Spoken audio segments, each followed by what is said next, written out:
Toutatis et Polska, deux jeunes influenceuses reçues sur le plateau de TPMP, ont été sévèrement blâmées par le chroniqueur Guillaume Janton pour s'être montrées en public dans des tenues qui ne laissaient pas grand-chose à l'imagination.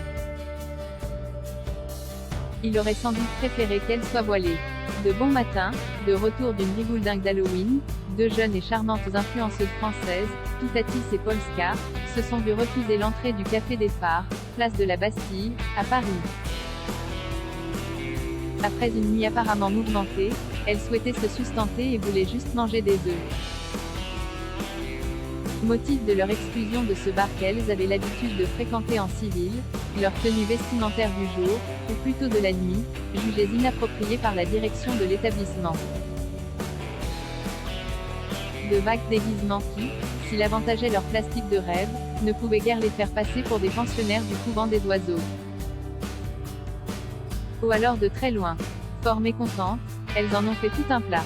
Elles ont partagé leur mésaventure avec leurs milliers de followers. Et ont été reçues chez Hanouna.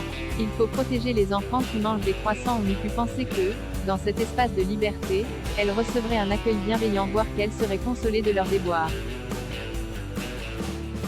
Que nenni. La police du vêtement de TPMP les attendait de pied ferme. En la personne de Guillaume Janton, expert donc en petite tenue. En bon professionnel, il avait pris la peine de se renseigner auprès du patron. Après une enquête minutieuse, notre envoyé spécial ne pouvait qu'approuver le gargotier. La tenue de nos deux gourgandines aurait pu choquer les nombreuses familles qui prennent leur petit déjeuner. L'éviction des deux effrontés était donc grandement justifiée, puisqu'il s'agit d'empêcher d'innocents bambins, et leur père si ça se trouve, de se rincer l'œil, de bonne heure, dans la capitale, le jour de la Toussaint, on ne peut qu'approuver. Merci patron, merci Guillaume. La discrimination, c'est parce que vous êtes noir ou homosexuel. Lorsque nos deux délurés ont tenté de suggérer qu'elles avaient été un tout petit peu discriminées, article 225-1 du code pénal, et qu'elles ne voyaient pas trop en quoi elles troublaient l'ordre public, elles n'étaient pas à walter quand même notre distingué et raffiné Guillaume, celui-là même qui, le 13 janvier, toujours chez Hanouna, avait narré en toute simplicité sa relation amoureuse avec une pétomane, leur a cloué le bec. La discrimination, c'est quand vous êtes noir ou que vous êtes homosexuel. Notre arbitre des élégances avait oublié les femmes voilées.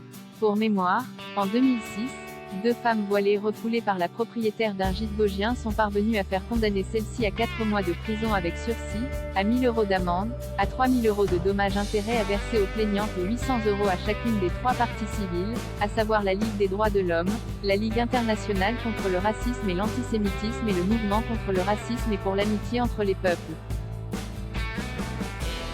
Et, ce 16 novembre, une amende de 600 € a été requise à l'encontre d'une restauratrice d'Andaï qui, en mai dernier, avait refusé l'entrée de son restaurant à une femme voilée.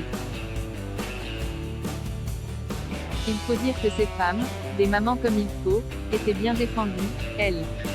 Dur d'être chroniqueur pour revenir à notre plage du jour, comme d'habitude, les chroniqueurs mouillèrent le maillot. Gilles Verdez, qui a l'air d'avoir les idées plus nettes depuis qu'il se lave moins afin de sauver la planète, se fit huer bien fort quand il asséna, tout fougueux, que c'était en tant que femme que les petites étaient discriminées. Bien tenté Gilou. Mais, n'est pas Sandrine Rousseau qui veut. De toute façon, sur ce coup, il était bien seul. Résultat, les deux accortes minettes furent copieusement assaisonnées. Le plus déchaîné étant le sieur Janton. Plutôt que de chercher en permanence à faire le buzz, vous devriez travailler. Comme chroniqueuse à TPMP, comme députée LFI, il n'a pas dit. En estocade, elles eurent droit à un savon non parfumé de Benjamin Castaldi, le roi du dress code des hôtels 5 étoiles. Qui a sans doute oublié que c'est avec un dress code minimaliste que Jean-Édouard et Loana l'ont lancé dans le grand bain. Pour clôturer la séquence, un petit moment bien lunaire quand l'énigmatique Polska qui, sur ses comptes, milite pour qu'on laisse les meufs avoir le kilométrage qu'elles veulent, ferma le banc en conjecturant que la délicieuse Danielle Moreau devait être jalouse. Bref, un TPMP bien ordinaire. TMPM une girouette bien huilée. Toutatis et Polska s'en remettront, mais ce clash est tout à fait significatif du sens du vent que TPMP indique inexorablement. Les politiques ne s'y trompent pas, le babillage déjanté des chroniqueurs de cette émission de débat, et les réactions de son public valent tous les sondages. Moralité donc de cette petite séquence bien anodine en apparence, dans la vraie vie, dans les bistrots, l'heure n'est plus trop de montrer sa culotte et ses roploplos. Récemment, Cyril Hanouna déclarait chez Pascal Praud que cela ne le gênait pas de voir une femme en burkini, qu'il fallait être de son temps.